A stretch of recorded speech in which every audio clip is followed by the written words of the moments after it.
I'm going to be making a camouflage suit out of garbage. Consider this another way of recycling in the 21st century.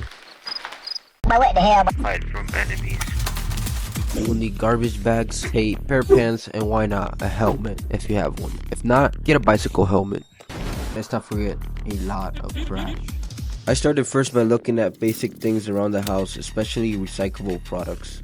So why would you make your own camo suit? So let's think about it this way. If a city invasion ever happened, you have a higher chance of survival. You're getting close. For the last few years, we have been seeing how civil war has been going on different places of the world. Classified documents from Germany reveal that world leaders are now preparing for Russia to launch World War III. They would expand the war on Ukraine by attacking NATO countries next year. Next year, there's a timetable here.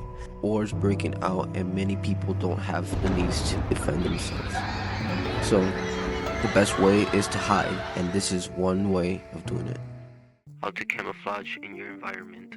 If you live elsewhere, depending on the city, you should wear something that will camouflage with your environment. If you live in the country, you can use branches, rocks, and dark colors. But it all depends on the texture of your surroundings. In my case, I live in a city, so I'll be using materials that will camouflage with my environment. All I did was add garbage all over a garbage bag using duct tape. Pretty self-explanatory.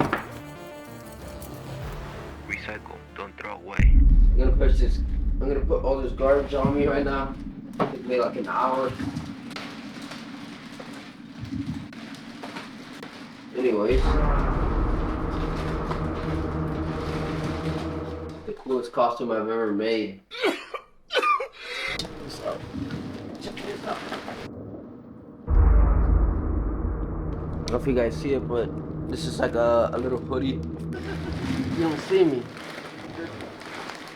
I can hide. What's up, man? You didn't see me coming. Well guys, I hope that gave you ideas how to camouflage with garbage in your house.